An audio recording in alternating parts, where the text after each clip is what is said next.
Olá, meu povo, tudo bom? Meu nome é Rayane e hoje nós vamos conversar um pouquinho sobre mais um caso especial da estequiometria, que é o rendimento. Vamos lá? Bem, pessoal, esse caso especial, ele pode acontecer de duas formas. Uma em que o exercício, ele te informa qual é o rendimento da reação, e outra forma é ele te pedir o rendimento da reação. Então, vamos ver como isso acontece? Bem, no primeiro exemplo, nós temos que na obtenção de ferro a partir da hematita, o Fe2O3, que é o óxido de ferro 3, considere a equação Fe2O3 sólido mais carbono sólido, produzindo ferro sólido mais monóxido de carbono gasoso. Utilizando-se 4,8 toneladas de minério de ferro, com um rendimento de 80% na reação, qual a quantidade de ferro produzido? Então esse é o primeiro caso e talvez o mais simples dos dois, porque ele te informa a reação. O cálculo ele é todo feito como se fosse uma estequiometria normal, só que no caso, o cálculo de estequiometria normal que a gente veio fazendo até agora era para rendimentos de 100%, aquela reação perfeita, mas a gente sabe que na vida real não é bem assim. A gente tem reações em que não temos 100% de rendimento. E é esse o caso que a gente vai ver aqui agora, porque essa reação ele informou pra gente que ela tem um rendimento de 80%. E aí ele quer saber qual a quantidade de ferro produzida. Então, o primeiro passo sempre é balancear a equação. E aí a gente começa balanceando então aqui pelo oxigênio. Mas por quê?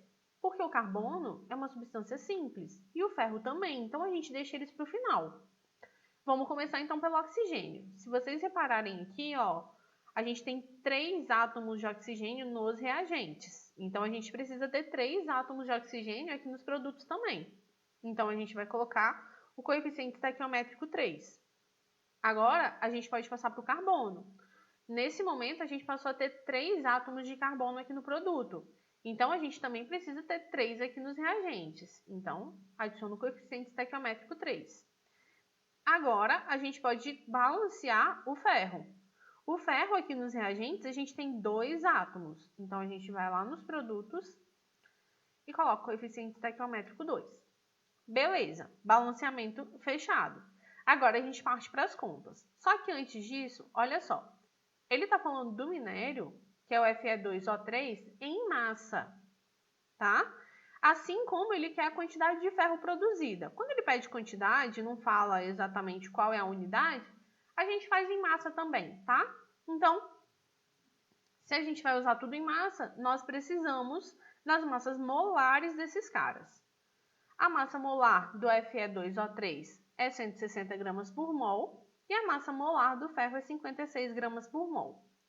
Então, de acordo com o coeficiente estequiométrico da equação, a gente tem a seguinte proporção, que a cada 1 mol de Fe2O3, nós produzimos 2 mols de ferro.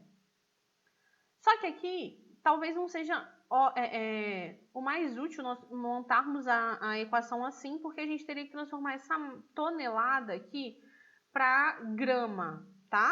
Então, eu vou inverter um pouquinho essa regra de 3. E eu vou falar o seguinte. Eu tenho uma vez, e eu vou substituir o mol aqui pela massa molar do Fe2O3, quando uma vez 160 gramas de Fe2O3 estão para 4,8 toneladas de Fe2O3, e nós temos 2 vezes 56 gramas de ferro, quantas toneladas de ferro nós vamos produzir? Então, eu estou falando o seguinte, quando eu tenho 4,8 toneladas de hematita, quanto eu vou produzir de ferro? Se as proporções estequiométricas são essas. Então, em vez de eu colocar um na frente do outro, eu coloquei um em cima do outro. Multiplicando cruzado essa regra de 3 e fazendo as continhas, a gente chega em 3,36 toneladas de ferro.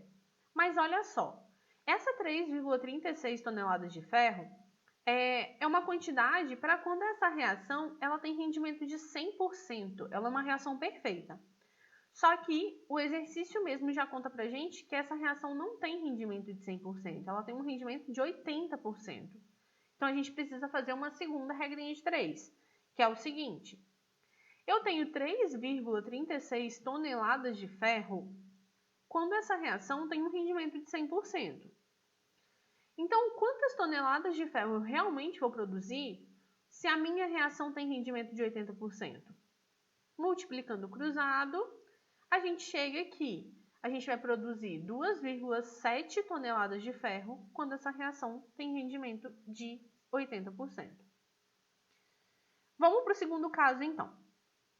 O segundo exemplo é que uma das maneiras de se produzir cal viva, que é CaO, é através da pirólise do calcário CaCO3, o KCO3.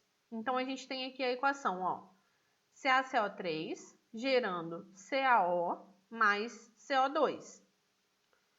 Uma amostra de 20% de calcário produziu 10 gramas de cal viva. Então, aqui nesse caso, ele falou assim, ó, eu tinha 20 gramas de calcário e produzi 10 gramas de cal. Qual foi o rendimento dessa reação? Nesse caso, ele não me informa o rendimento, ele pede. Então, o que eu vou ter que fazer? Eu vou ter que calcular qual seria a massa produzida se o rendimento dessa equação fosse 100%. Tá? Então, vamos fazer a conta normal, ignorando esses 10 gramas aqui. Então, a gente vai calcular o seguinte. O primeiro passo aqui é balancear a equação, só que se vocês analisarem, ela já está balanceada. E como está tudo em grama, tudo em massa, a gente precisa da massa molar dos caras envolvidos. A massa molar do KCO3 é 100 gramas por mol. E a massa molar do óxido de cálcio, que é a cal viva, é 56 gramas por mol. Então, a gente vai olhar lá pelas proporções estequiométricas. 1 mol de CaCO3 está para 1 mol de CaO. Vou usar a massa molar aqui para substituir o mol por massa, tá? Então, 1 vez 100 gramas de CaCO3 está para 1 vez 56 gramas de CaO. Então, se eu tenho 20 gramas de CaCO3, quanto eu deveria produzir de CaO? A gente multiplica cruzado aqui na regra de 3, chegamos a 11,2 gramas de CaO, dióxido de cálcio. Gente, 11,2 gramas de óxido de cálcio seria uma reação com rendimento de 100%. Então, é isso que a gente vai lá na regra de 3 e fala. Ó, eu produziria 11,2 gramas de óxido de cálcio se a minha reação tivesse rendimento de 100%. Mas eu só produzi 10 gramas de cal. Então, qual foi o rendimento da minha equação, da minha reação? Fazendo a regrinha de 3, a gente chega que o rendimento dessa reação foi de 89,2%, tá? Então, só tem esses dois casos. Ou ele te informa o rendimento ou ele te pede o rendimento. Para isso, eu deixei 2 exemplos aqui para vocês fazerem. Então, pausem o vídeo, façam esse. Beleza, agora que você fez o exemplo 3, você pode fazer o exemplo 4. Ótimo, pessoal. Por hoje é só. A gente se encontra na próxima. Um beijo!